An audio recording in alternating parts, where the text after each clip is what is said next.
Bonjour, c'est Deborah Del Pistoia. Je suis chargée de campagne pour Amnesty International. Je travaille dans le bureau régional de Tunis et je couvre l'Algérie, le Maroc et le Sahara occidental. Nous sommes venus ici avec ma collègue chercheuse sur l'Algérie pour suivre justement la revue de l'Algérie devant le comité des droits humains des Nations Unies et pour écouter les questions des experts et les réponses de la délégation algérienne avec beaucoup d'intérêt.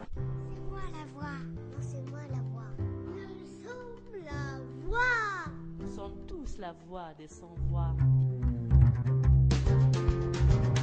Que peut-on retenir de cette dernière journée, Déborah?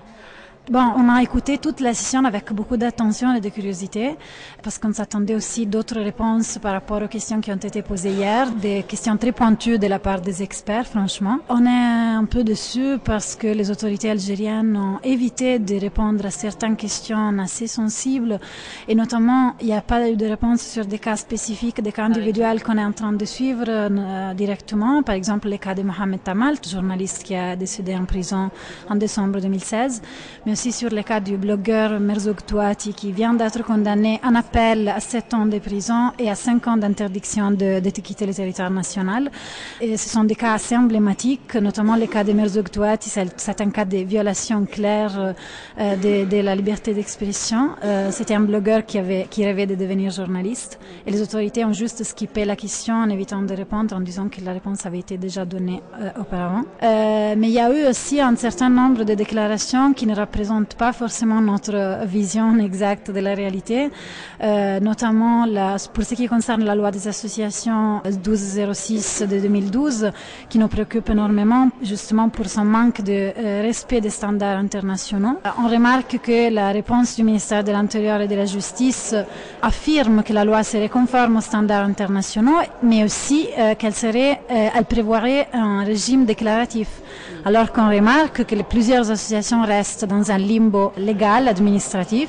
Plusieurs organisations se trouvent en risque d'être fermées ou de voir leurs activités interdites, comme c'était le cas de FARD et AFEPEC dans la ville d'Oran dans le mois de mars, juste quelques jours avant le 8 mars, aussi journée emblématique. Et donc voilà, il y a un peu un déni, disons, de reconnaissance de certaines violations des droits qui existent. On remarque que les autorités ont annoncé qu'il y a deux nouvelles lois très importantes qui sont en élaboration, 3 disons. Un code de la presse, mais aussi une nouvelle loi sur les réunions et les manifestations pacifiques et qu'on attend avec impatience, espérant que ces lois soient conformes, qui respectent effectivement la Constitution de 2016, mais aussi les standards internationaux. Et aussi la loi sur l'asile et les apatrides, qui serait aussi extrêmement importante et urgente dans un moment où l'Algérie est effectivement en train de devenir un pays pas seulement de transit, mais aussi de destination, il ne faut pas l'oublier. Pour beaucoup de travailleurs migrants et de demandeurs d'asile, de réfugiés qui viennent de la région subsaharienne. Par rapport à cette question justement des migrations, les autorités continuent à rebondir sur cette narrative selon laquelle les rapatriements se feraient de façon volontaire et avec l'accord des pays d'origine de ces migrants, et avec des laissez-passer des consulats des pays d'origine, alors que notre documentation et la documentation de beaucoup d'organisations algériennes qui ont dénoncé les expulsions des migrants depuis plusieurs mois, en particulier à partir de août 2017, confirme que ces expulsions ne sont pas volontaires, que les personnes sont soumises à des arrestations arbitraires, des détentions arbitraires et des expulsions pas seulement envers le Niger, mais aussi vers le Mali. Dans plusieurs cas, au moins plus que 10 000 cas, peut-être 13 000, comme c'est dénoncé par certains articles. Il y aurait donc un nombre vraiment extrêmement important de personnes qui sont aussi abandonnées aux frontières et qui sont obligées et forcées à passer la frontière à pied. Nous avons aussi pu documenter que plusieurs demandeurs d'asile et réfugiés ont été expulsés dans les derniers semestres. Chose qui n'est pas nouvelle parce que déjà en décembre 2016 c'était le cas. Mais maintenant on documente que le nombre est beaucoup plus important. Alors que les autorités, même ce matin, ont rebondi en disant que les organisations internationales sont au courant des expulsions et que l'OIM et l'HCR, l'Organisation internationale des migrations et le Haut Commissariat pour les réfugiés, auraient démenti l'information selon laquelle il y a des personnes qui sont abandonnées dans les déserts. Nous avons beaucoup de témoignages de personnes qui démontrent qu'effectivement elles ont fait la marche à pied de plusieurs kilomètres, mais c'est aussi l'Organisation internationale d'immigration au Niger qui confirme cela. Donc c'est vraiment difficile après plus que 10 mois d'expulsion qui ont porté à plus que 15 000 Nigériens renvoyés dans leur pays, expulsés dans leur pays, et 13 000 autres personnes, y inclus des travailleurs migrants et des réfugiés, de continuer à nier une réalité de profondes violations des droits à l'égard des droits des migrants et des réfugiés en Algérie.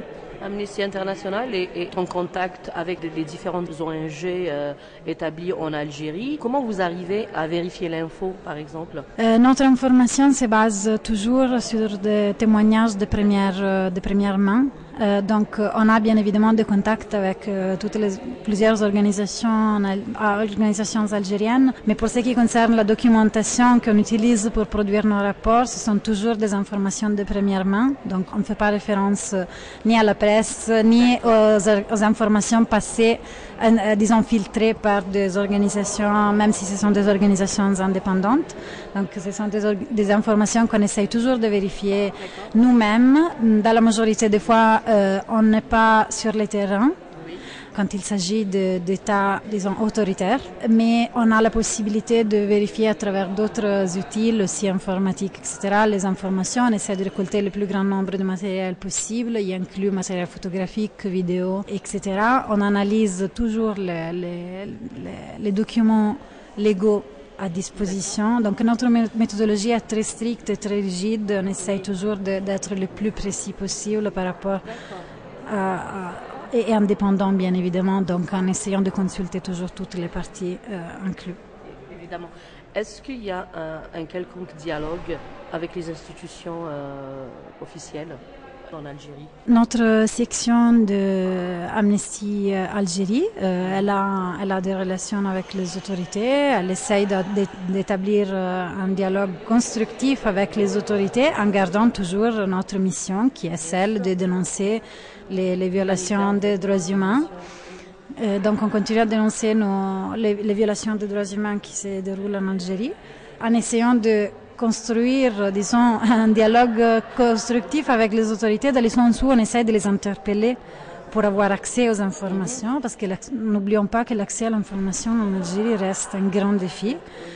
Donc ça a été le cas de plusieurs rapports qu'on a publiés dans lesquels on a essayé de demander des données spécifiques et qui n'ont pas été partagées par les autorités. Amnesty International et vous-même, Déborah, êtes-vous confiante pour l'avenir concernant la question des droits de l'homme en Algérie? On a toujours confiance, bien évidemment, sinon on changerait de travail. Oui, on a de l'espoir, bien évidemment. Maintenant, il y a de nouvelles lois qui sont en élaboration. On espère bien que les autorités, comme elles ont promis, comme elles ont annoncé ce matin, seront capables d'impliquer aussi la société civile dans l'élaboration des lois, dans le monitorage des violations des droits et justement d'impliquer la société civile dans une démarche aussi constructive et des consultations participatives pour que les lois puissent réfléchir aussi la vision de la société civile qui essaye avec difficulté de résister dans un environnement qui se ferme. Et donc oui, on a de l'espoir, on espère que les autorités seront, disons, capables de répondre à ces défis que le pays est en train de vivre. Nous sommes là à Genève et l'Algérie fête son 56e anniversaire de l'indépendance. Que diriez-vous aux auditrices, auditeurs, amis de la radio des Sans-Voix, aux militants des droits de l'homme à travers le monde? C'est une journée importante justement pour analyser, pour faire la revue de l'Algérie face à ces comités. Nous invitons les auditeurs et les auditrices à rester vigiles et à s'intéresser aussi à ce qui se passe en Algérie et dans cette partie du monde et d'essayer de construire ensemble une nouvelle Méditerranée qui soit aussi solidaire et de paix et de droits. Ensemble, nous pouvons changer l'avenir, Déborah? Bien sûr.